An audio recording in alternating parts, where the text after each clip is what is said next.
for this week off is with your guys is starting to build to the point where you need it to be, and have you had to do anything to kind of encourage that to be, you know, there's no time to ease back into things this week?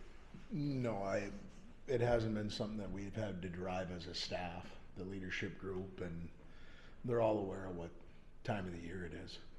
And, you know, this is something that started back in June, so they're excited about it right now.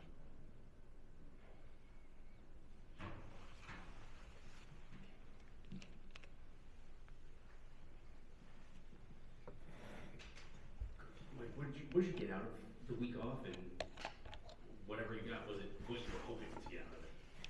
A couple of things. We needed a little bit of rest.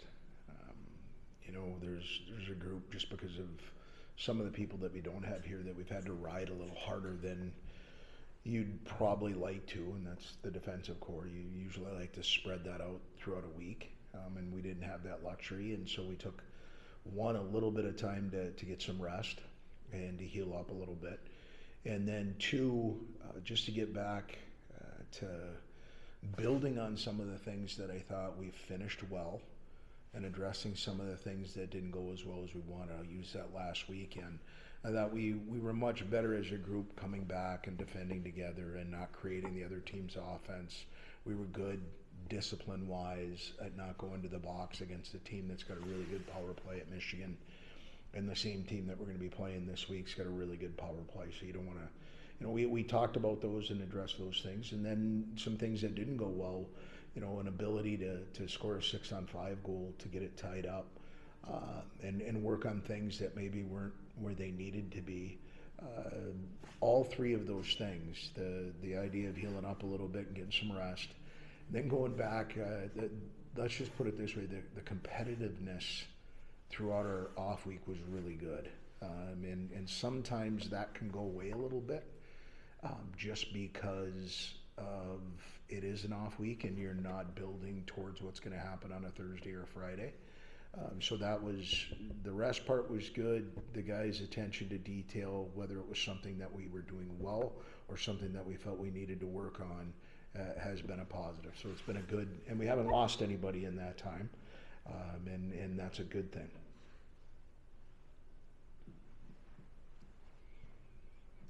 The national picture, you got some help over the weekend while you were off. Now you've got kind of got to help yourself, right? Is that some of the message that this is, you know, it's not going to be delivered for you. You've got to go out and do something. Yeah, at this time of the year, it usually is that, and no different this year. We've got to go out and earn our way to the tournament just like everybody else does. And there's going to be some that get there that, as it sits today, probably aren't in it, and some that are in it that won't be in it. So from our standpoint, that our focus has been trying to continually build our book of business. And with that, you've got to find a way to win on the road. That's what we have to do right now. And so we're going to get our travel party together on Wednesday and get out of here and drop a puck on Thursday. But I know it's something that the guys are really excited about. I wanted to ask about this new format for next week, but it also applies to this week too, because you're moving things up a little bit. How do you feel about the shrinking of the postseason, the tournament, the squeeze 3 rounds into 2 weeks, and then how it applies also to this week in stretching things up a little bit? I'm glad you're asking me and not the players. I think the players love it. They just want to play games. They want to get to it, especially when a season goes as long as the college hockey season goes. We'll see. You know, we'll see. Experience is the best teacher, and we haven't experienced this. So at the end of the day, go back to what we've sold to our players from day one and control what you get to control. Live for our 24-hour clock, our dailies, and cross those T's, dot those I's, and do everything you can to squeeze what you can out of that day and move on to the next one. Because it'll buckle up. It's going to be a ride, you know, for everybody in college hockey right now. So from our standpoint, we'll get to that point soon enough, because it's going to be laid out here in probably the next 4 or 5 days, what's going to happen that next week. Kind of along those same lines, and obviously you've talked about the place on the line. What kind of extra juice does that add to your group this week, and what's the importance of that? You don't want to go on the road if you don't have to. It's why you play your regular season, to try and play in the playoffs in your own building, sleep in your own bed, and try and get all the benefits from playing in your own building. So, for us, our group has done a good job on the road up until this time. That does not guarantee that that's going to happen this weekend. You're going to have to go and earn it in a very hostile environment. But the one thing about playing in the Big Ten, there aren't too many environments that aren't hostile, and that you're not going to have to go earn it. So for our standpoint, it's what's on our schedule next. We're excited about getting out there and getting back to playing hockey. When you first meet with your group in the summer, you aspire to be put in a position where the postseason is a realistic opportunity. What have you learned from your team throughout the last 8 months together to get to this point? Through the highs and the lows, they found ways to get through. When we started off well, we get done with the Christmas break, we come back, we're in mud. We just didn't get off. We can sit here and talk about the multitude of reasons, but at the end of the day, it's part of your journey. I thought the guys fought through that to a point here where they've shown me over the last few weeks that we can get back to being the best version of ourselves, whether that's with bodies coming back or whether that's style of play. We had some things go away from us when we didn't have the puck that I think we've shored up. So this group has shown that they can go through some peaks and some valleys and turn the page and be focused on what's in front of them. Obviously, if you look back at the body of work, you don't want to do that for 3 weeks. You want to maybe do that for 3 days. But they have shown me that they found a way to get out of that and continue to have us become a better version of ourselves. And that's where I think we're right now. And we'll see if that's the same thing when we sit down here and talk next. What's it looking like in your goalie room right now? I don't know if Hauser's more of an option, possibility this week, or what's that status looking like? He's more of an option. He's been cleared. And so now we've just got to see what that body of work is between now and when that puck drops on Thursday at where we're at. Eli's, I think, put together a really good week and a good off week, which was important for him to build on what happened against Michigan, where I thought both nights he gave us an opportunity to win a hockey game. And that's what we asked from our goaltending. And Castro's going through a little bit of some bumps and bruises here himself.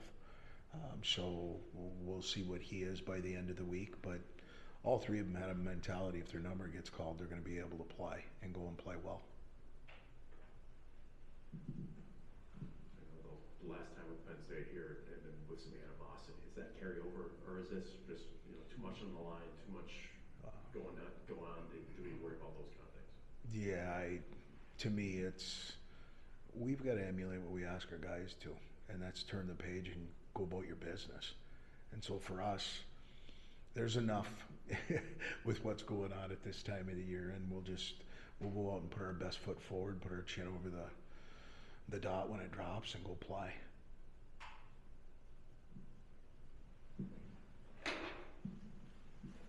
Hi, Coach. Obviously, a relevant series going on in Columbus next weekend. Just how do you go about focusing on your contest, and there's also something pretty important going on across the nation? You know what? If you wouldn't have brought that up right now, I wouldn't have thought of it. And I mean that in a respectful way of just dovetailing off a Todd. We're pretty focused on what we're doing. We can't control what happens there, and that is going to end up sorting itself out, but we don't get to control that. So we've got enough on our own plate to focus on what we're dealing with, and at the end of it, we've got to own whatever that is. Whatever happens in Columbus and whatever we do or don't get done out at Penn State, we have to own it. And so for us, we're really focused on where we're at today and building up to Thursday. We're going to have Joe Palodichuk in here in a little while. I wonder, can you put in the words what he's meant to kind of, I don't know, anchor is the right word, but on your decor, be a guy with Ben, and the guys that you can rely on. You throw from overboard and you kind of know what you're going to get? I don't know if you can, I want to make sure I don't understate it, but he's a little bit of an old soul, and he comes to the rink. I like coaching players that have no problem taking care of themselves and find ways to take care of others to make them better, and I think Joe does that through his actions on the ice, through his actions off the ice. We've got some with Hensler and Schulze going through what they're going through. They're still a part of us, even though they're not on the rink on a daily basis right now, and he makes sure to take time of taking care of them too. So I just think Joe's a guy that understands what we need from him, and sometimes that might be a little bit more on the heavy side than the light side, and he's okay with that. Great perspective when he gets up every day on, okay, what can I go accomplish today for myself and what can I do for my teammates? Those are guys you like to have in your rink every day. Thanks. Who you're going to be playing on Thursday, what were your thoughts? How quickly do you get in the mode of, preparing for what you've got in a little less time than you normally do? To be honest, my initial thought was, I was happy for Goose and their staff. We all work hard at what we do, and sometimes we may not get rewarded with some of our efforts, but I was excited for them, and it gives our tournament a different look. And then, you quickly figure out who you're playing by the end of that game, and then you get ready to prepare and play against them. On Saturday after the game, you kind of alluded to results across the country, across the league, being maybe a little bit surprising.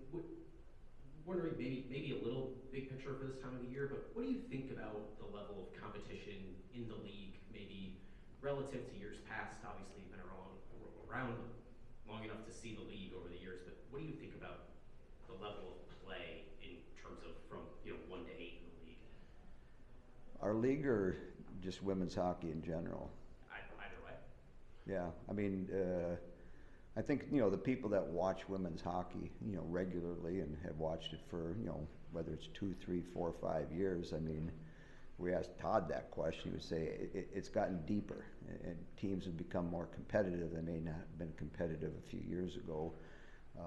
When I first started, you could probably predict a lot of weekends depending on who was playing against each other. Nowadays, you don't know. We had Union beat Clarkson, a week or so ago. Would you have anticipated that? We played Union early in the year, but that didn't surprise me because we've seen them, and if you watch it closely, each conference, each league in itself is become deeper, and so and then you get to playoffs, and it's easy to talk about a team that's playing for their lives, but then you watch it. It's if we don't win today, our season's over. That's a powerful statement. And if you don't want your season to be over, am I going to push? Am I going to give? Am I going to block another shot just to maybe get another game? So that's what you see in the playoffs, and in hockey. Maybe unlike other sports, is unique because if I have a goaltender that is really good on a particular day, I might have a chance, and that separates maybe our sport from maybe some of the other sports. And so, to answer your question, it's become very much more competitive than it's ever been.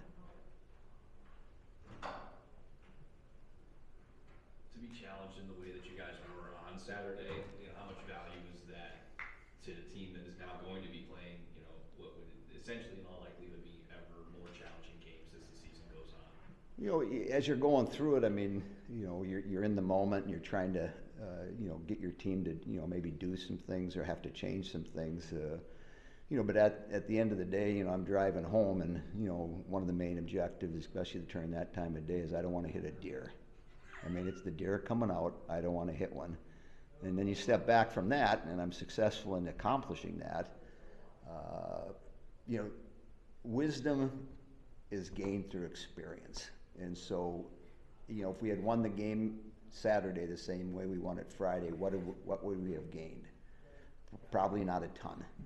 But by having gone through that, them scoring late, you know, in regulation, and now we're going in overtime, now we've experienced something that nobody was anticipating, but it happened. And so you gain some things by going through that process and become wiser. So as we get into Thursday, if we're lucky enough and play Saturday, and when we get into next week, I mean, those things can happen. And, you know, having gone through one of those scenarios, you've played really well, you've outshot the team, and here sits the score. And so the experience is going to help us. And I was certainly in a better place when I got home, not knowing that my car wasn't going to be damaged, and I didn't hit that group of deer that I was looking at. And all of a sudden, I'm sitting there going, hey, this was a good day. I mean, we ended up winning. We don't have to play Sunday. It was good to have gone through that experience. How did you think that Ava McNaughton just handled the last week? I mean, because that's a challenge, right? Getting right back on the ice and facing a lot of shots for the first time in, you know, quite a while, more than a month in a game situation. Just interested in your thoughts on how she did there.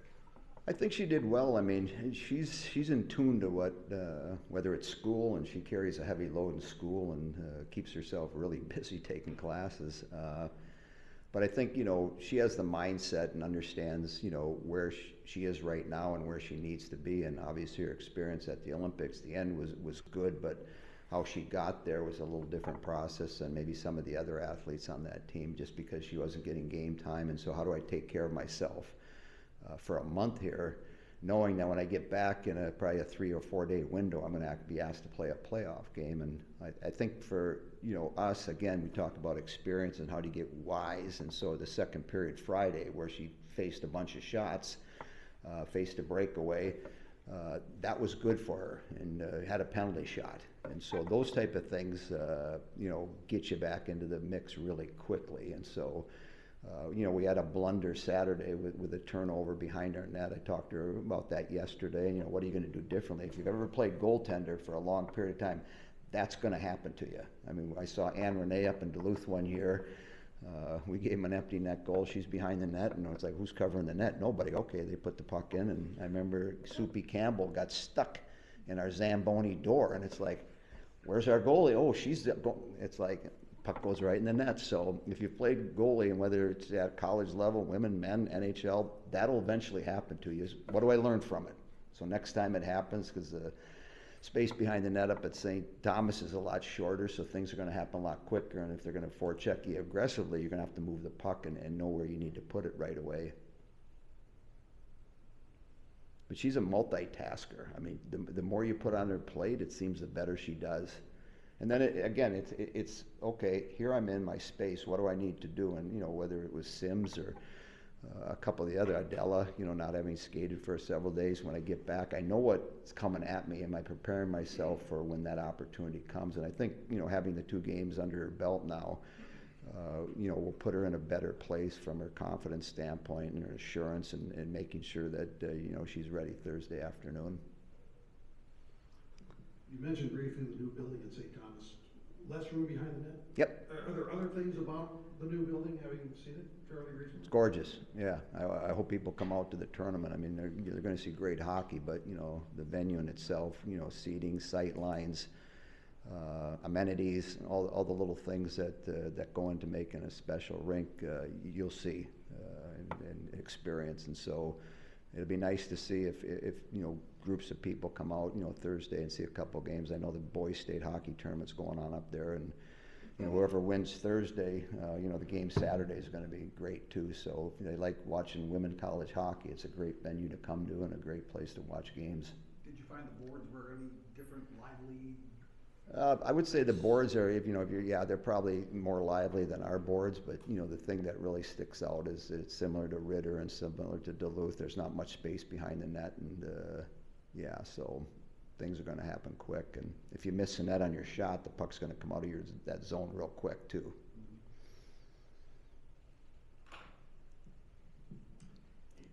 Given the Olympics and the opportunities that some of your players have had, and continue to have throughout all this, and there's a lot of demands. People want some of their time, and some of that's, financial reasons and things like that.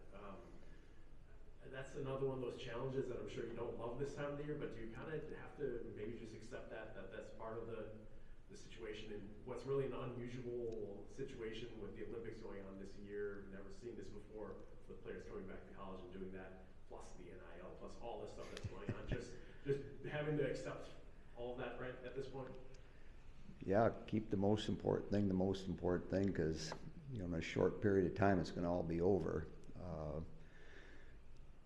I guess I was fortunate. I mean, I was in their shoes early in my life, and so when I went to Pittsburgh and experiencing what these young ladies are experiencing right now, as I traveled around to different NHL venues, and whether it was in Edmonton or LA or wherever we were traveling to, and reporters were coming in after the game to talk to the team about the particular game. I mean, they generally are coming to me first, and so yeah, your demands are high, but again, I think being seniors, being in the spotlight for a period of time, maybe not at the load it is right now, you just gotta manage your time, and if it gets to be too much, then you have to back off, because if you get too much in your head, things get clogged. And I had a classic example the other day. Man.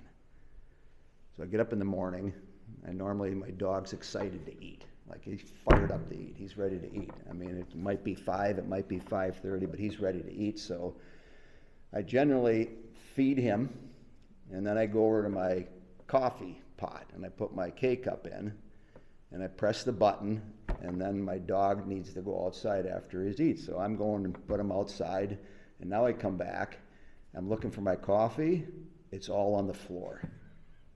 And I'm thinking like, oh my gosh, talk about little things and pay attention to details and having too much on your mind. Guess what I forgot to do? I don't know if it's happened to you. I forgot to put the stupid cup right where the liquid comes down. And now I spent the next 20 minutes cleaning up my mess. And I'm thinking, how did that happen? So when I got up this morning, it's the first thing I did. I put that stupid coffee mug right where it's supposed to be. Yeah. So it's a process. All I could do is laugh at myself. I'm looking at it, it's just me and this coffee pot, and there's coffee everywhere, down my cupboards, down my drawers, and I've got like, it took me half a roll of paper towel to get it all cleaned up. But all you can do is laugh at yourself. So what was on my mind?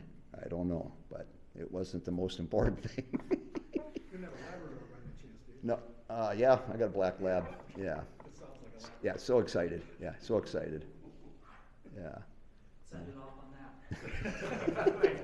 Thanks, Coach. Yeah.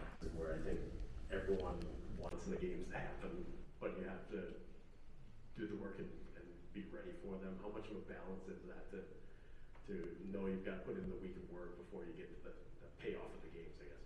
Yeah, I mean, this is a point of the season that everybody looks forward to all year, but it starts in practice, it starts in doing the little things and being dedicated to the details during practice that are going to translate to being prepared for the game and being ready to compete and ultimately, hopefully win. What do you think you took away from this past weekend, particularly the two very different results? I think it's just playoff hockey. Anytime that a team's season is on the line, they're going to be fighting for their lives. I know that Bemidji goalie, who as a senior is probably like her last game at Bemidji. I don't know if she has a 5th year or anything, but like she played like it, and every single one of them played like it. So playoffs is a different bear, especially once you get to the one and done games. Anything can happen, and it's which team comes to play that day, which team is doing the little things and winning battles. Coach Johnson just mentioned keeping the main thing. How do you go about that in your individual life as these games do get to a point where, ultimately it could be the end of the year? Keeping the The main thing. Yeah. I stole it from The Bachelorette, I think.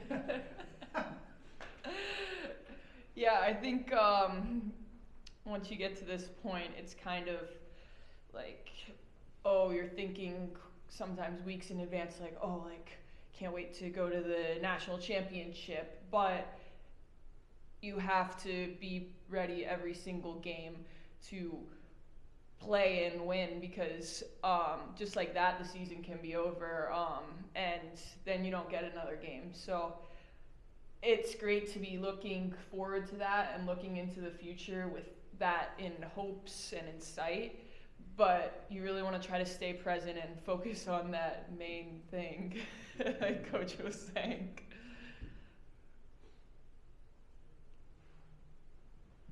Does he talk to you about deer as much as he talks to us about deer, fishing, and golf?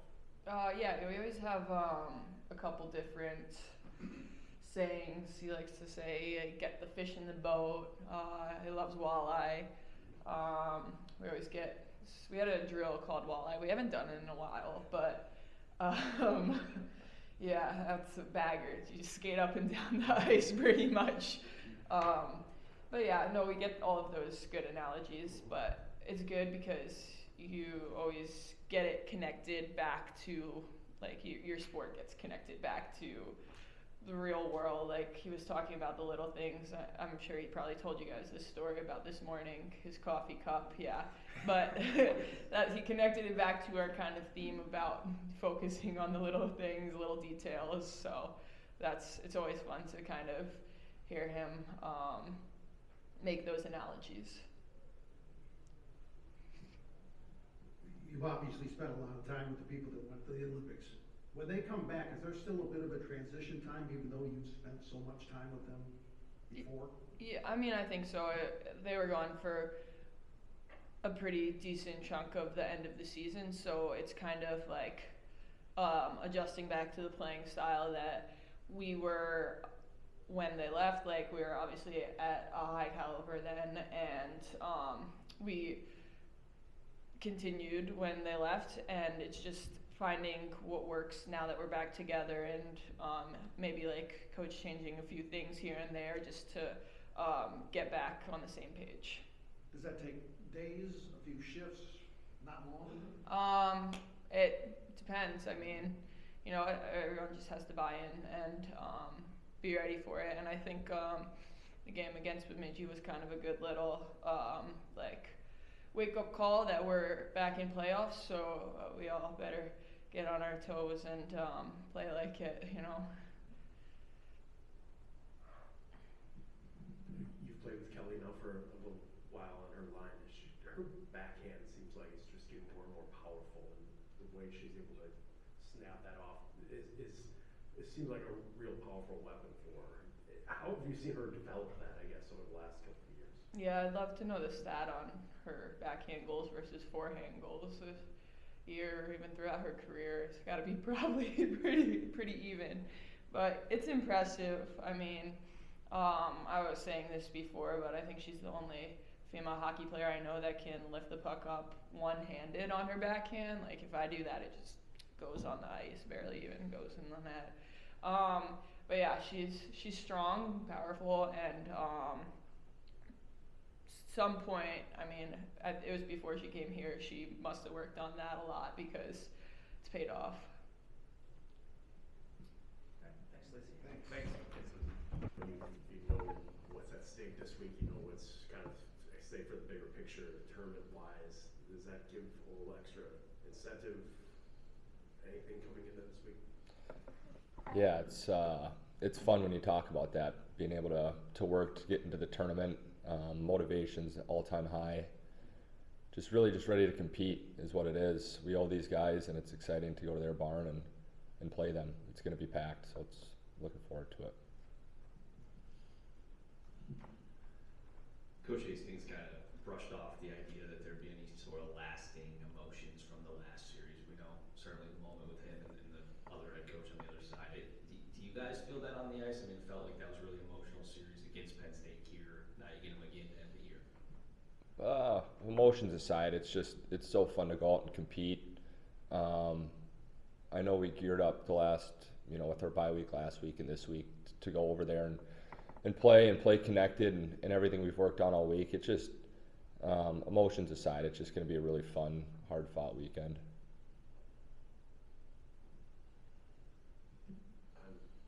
I guess I'm, from your perspective, interested in, last year at this time, I'm sure you're starting to hear from people, teams that might be interested.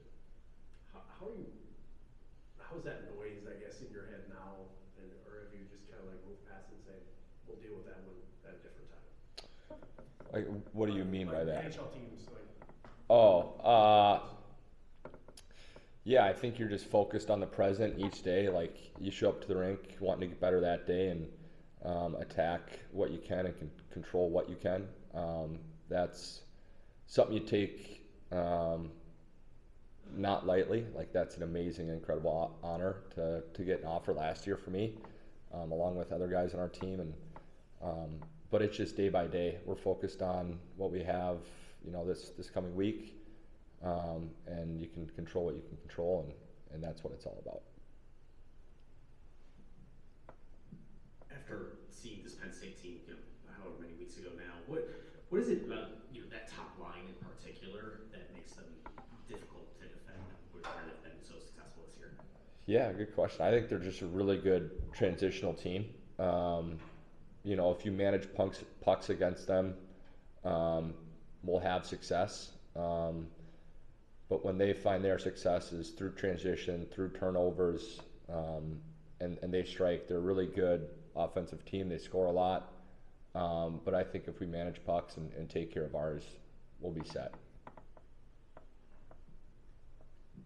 Talking about that atmosphere, you guys have done well there lately.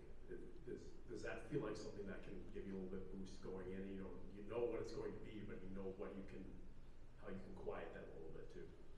Yeah, like I said, it's going to be packed. It's going to be fun atmosphere. They're a good team. We're a good team. It's going to be a fun competition. It's going to be we talked all week. Like, this is fun. It's fun to go over there and play against this team. And yeah, we've done well there, and it's just fun to play in.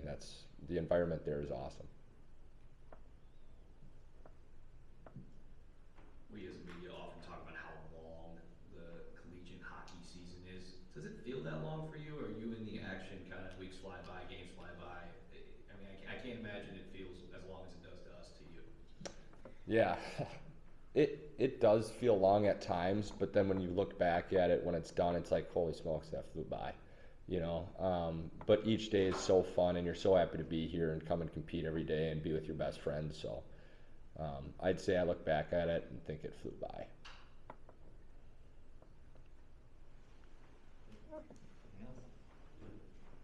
Thanks, sir. Thanks, guys.